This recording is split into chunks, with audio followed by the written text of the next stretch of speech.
Le Bouliaco est un art martial d'origine népalaise qui a été créé par le maître Sagar Shrestha, un homme qui a grandi à Katmandou. Et donc c'est un art martial qui rentre dans la famille des karatés à frappe portée, karaté contact. Voilà. À l'époque où Sagar s'entraînait avec ses frères, la discipline n'était pas reconnue puisque tout art martial était interdit sur le sol népalais. Voilà, ça a changé vers l'année 1995. C'est aussi la période où Sagar a décidé de déménager et s'installer en Europe pour répandre la discipline et la codéifier en même temps. Voilà. Et il est venu s'installer d'abord et avant tout en Hollande, où il a créé ses propres sections. Ensuite, il s'est installé en Belgique, donc mon pays natal. Voilà. Et c'est de cette manière-là que j'ai appris à le connaître. J'ai commencé à pratiquer le Bouliaco à l'âge de 17 ans. J'ai un historique martial qui commence à mes 6 ans, parce que j'ai commencé à pratiquer le judo d'abord et avant tout pendant 6 ans. Ensuite, je suis passé au taekwondo et à la boxe américaine, la boxe thaïlandaise. Il y a un moment où Maître Sagar m'a remarqué, m'a proposé d'intégrer l'équipe nationale belge. Et voilà, donc je me suis lancé dans une période de combat où j'ai participé à de nombreuses compétitions. Fin 2002, Maître Sagar m'a mandaté pour représenter la discipline en France où elle n'était pas encore connue du tout. Voilà. Et donc c'est par ce biais-là que j'ai atterri pas loin de Leun-sur-Mer où j'ai créé ma première école. Alors pour l'instant, on est un petit groupe. On comprend 6 sections, dont la majorité en Vendée. On a une école à Olonne-sur-Mer, on en a une à Bretignolles ainsi qu'à la Chevrolière, près de Nantes. Et donc on a vu une école naître près de la Côte d'Azur, ainsi que récemment, pas trop loin d'ici, à Saint-Hilaire-de-Riez. Donc voilà, c'est en train d'évoluer.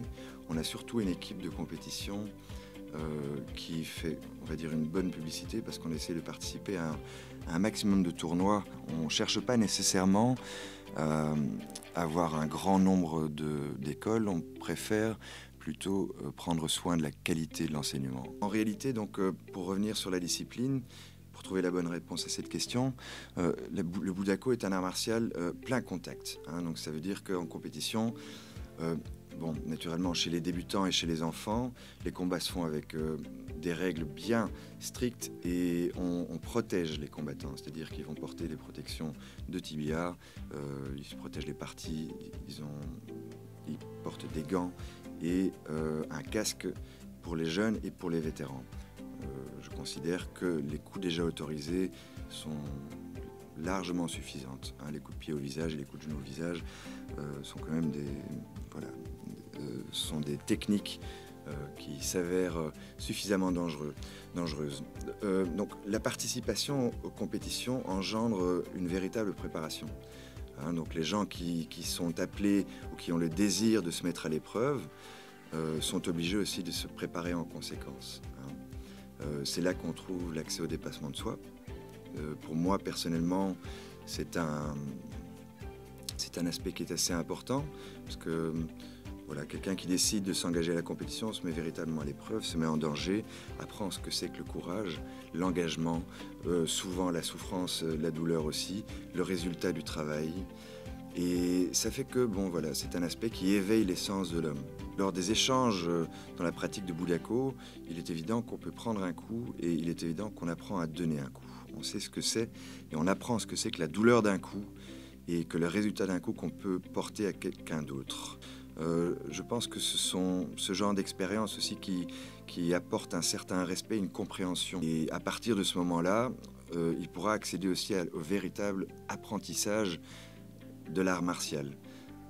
Quelqu'un qui pratique le Bouliaco depuis une bonne période devient automatiquement une bonne personne. La violence, la brutalité n'est jamais une solution ou est la toute dernière solution. Voilà, c'est mon avis, c'est ce que j'essaye de transmettre. Alors on compte entre 20 et 45 élèves par section pour l'instant.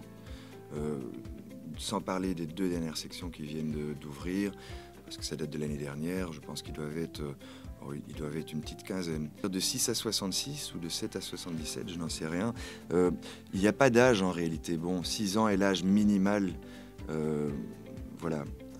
77 ans, c'est peut-être un petit peu poussé, mais comme je dis, il n'y a pas d'âge. Une personne qui désire continuer à pratiquer le fera à sa manière. Je pense que notre élève le plus âgé aujourd'hui, il est de Lonne-sur-Mer d'ailleurs, à 66 ans. Je considère mon art martial comme un vrai médicament. Si je peux me vanter d'une chose, c'est d'avoir vu quelques-uns de mes élèves véritablement s'ouvrir comme des fleurs et s'épanouir à travers leur expérience. Et c'est bien sûr un mode de vie, parce que une personne qui s'engage et qui traverse tout ce qu'engendre et tout ce que demande la préparation et la vie du compétiteur, naturellement devient cette personne, non seulement dans sa pratique, mais bien sûr dans la vie de tous les jours. On organise très bientôt un tournoi international de Bouliaco. Ce sera donc le 6 novembre 2016 et le tournoi aura lieu à Bretignolles-sur-Mer. Voilà, donc ce sera le premier tournoi international de Bouliaco sur le sol français. C'est la 7e édition de la discipline, parce qu'on a déjà eu 6 éditions auparavant qui ont eu lieu en Belgique. La dernière a eu lieu en 2004, donc voilà, on est 2016. Il est temps de remettre la machine en route. Et donc voilà, on a actuellement lancé les invitations et on a la chance et l'honneur d'avoir déjà le champion d'Europe en titre du Kyokushinkai qui participe, ainsi que quelques écoles de Kyokushin du sol français. Et on a quelques équipes de la Belgique de la discipline qui se sont déjà engagées.